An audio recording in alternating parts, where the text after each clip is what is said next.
Hey everyone, and welcome back. So last week I posted a video where I did this little collage in my sketchbook, just kind of an introduction to collage sort of video. And I decided it wasn't exactly what I wanted yet. I wanted to add a few more details and experiment a bit. So I pulled out some pens and some markers that I don't use that often because, sometimes we just get used to using certain things. And these little Ecoline brush pens are watercolor pens, is what they say. And so I really haven't done much with them. So I'm looking forward to sort of experimenting and seeing what they do here. As I found out, they did not do what I expected them to, which is the whole point of experimentation, right? So anyway, I broke out of my comfort zone, decided to play around in my sketchbook, add a few details to this little collage piece, and see if I could make it pop just a little bit more.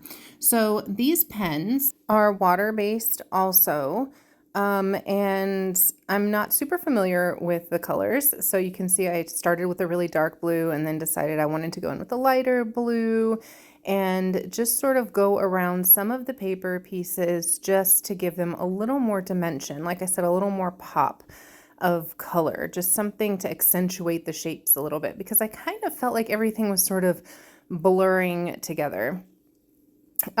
Pretty quickly as I got into this, I was distracted while I was working on this a lot too that day. So it was like there was a lot of noise outside from the people here at the apartment complex, the landscapers who were working on stuff outside. So that was distracting. It was in the morning. I thought I could do this in the morning, and I was trying to get my kid out of bed. So it was just a lot of things. And I feel like I wasn't quite in the zone, which sometimes happens.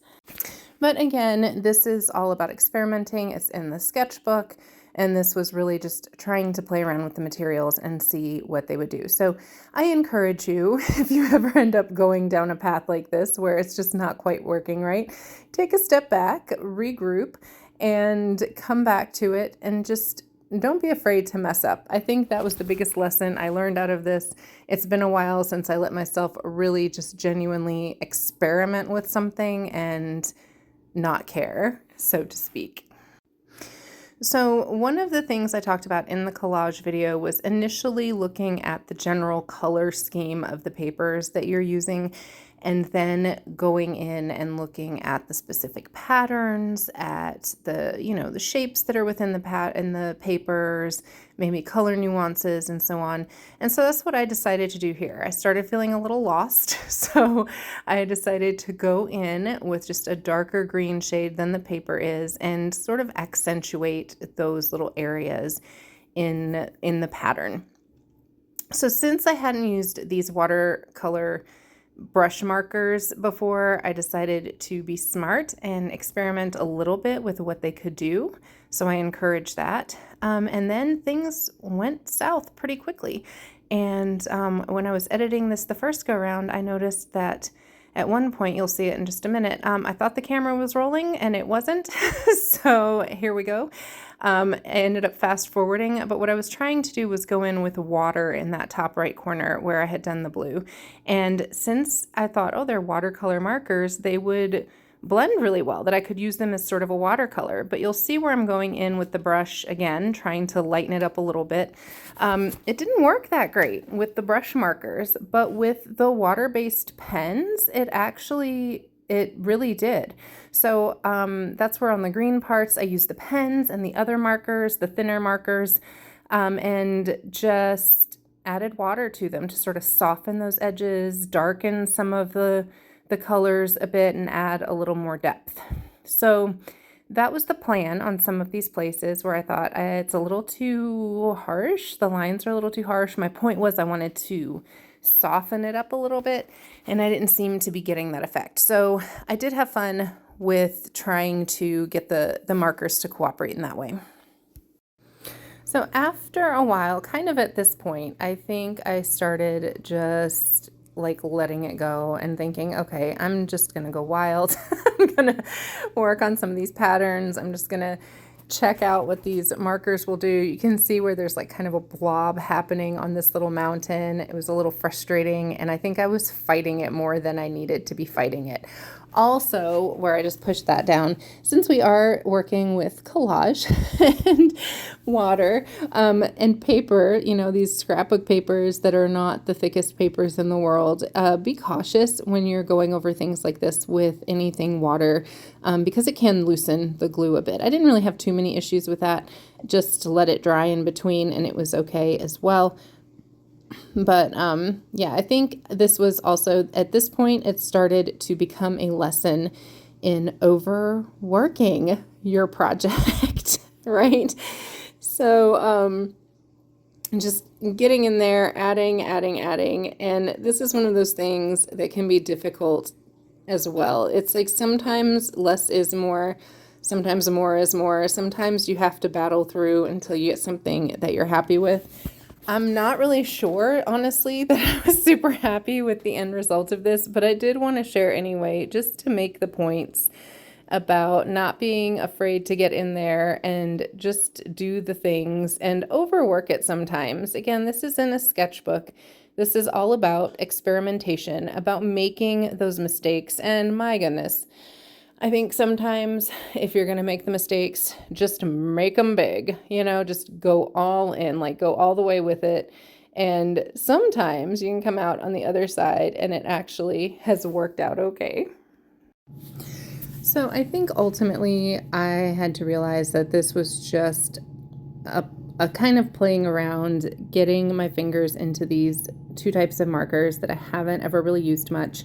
And I know they were quick at the beginning, but it's the Stabilo marker pen set and then the Stettler fine liner pen set, as well as the Ecoline brush pens. And these were just some things where, you're at the supply store, you get excited, and you're like, oh, I need some colorful fine line markers, and then I'm going to use them. And then again, like I said at the beginning, I've just gotten so used to using certain markers and certain pens, and I think we just get into our comfort zones with that, and that's okay.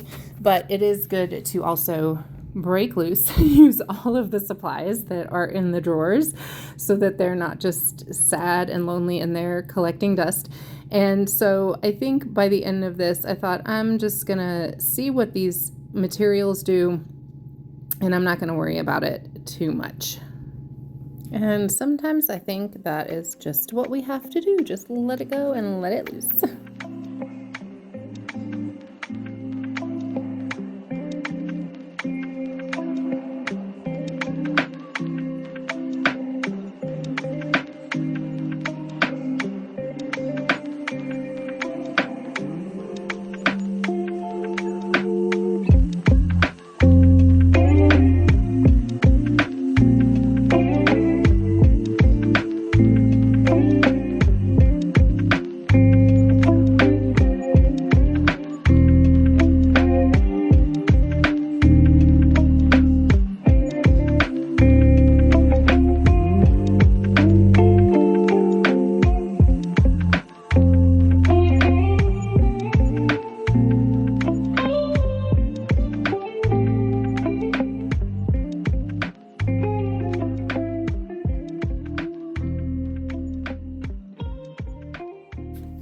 So ultimately, I resorted to busting out one of my Posca markers, my paint pens, because I thought I needed to add a little more lightness back into it. I added in all of those heavy lines and those darker colors and kind of washed things out a bit.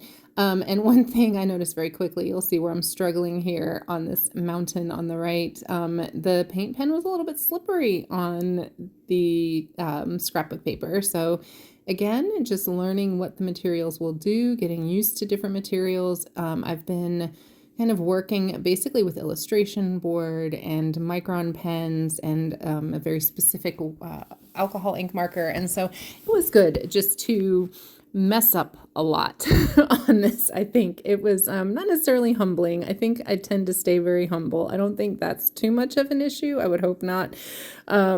Hopefully not, but definitely to just kind of, just get in there and do something that didn't feel like it needed to be perfect or exact. So then I went back and kind of looked at what I did like and what I didn't like about how these things turned out, which if you're doing something like this and experimenting with new materials, I would recommend also. So Definitely didn't love how that watercolor or the water, yeah, and the pen spilled over into that one mountain. A little bit blurry. There are some places I liked. Um, I did like adding the pen on top. I did like the grassy areas where I was able to blur it a bit. So that's something I'll keep in mind for next time. All of these little guys, I think they were a bit much, but I do like how underneath it worked out pretty well. Adding that pen detail underneath some of those areas to break up that foreground a bit. I think that worked really well just to bring those shapes out a little more and add a little bit of detail to the page. So if you guys enjoyed this, I hope that if you're not currently a subscriber, you will consider subscribing and like and give me a little thumbs up and a little love. And I appreciate you guys hanging in with me, and I will see you in the next video. Take care. Be creative.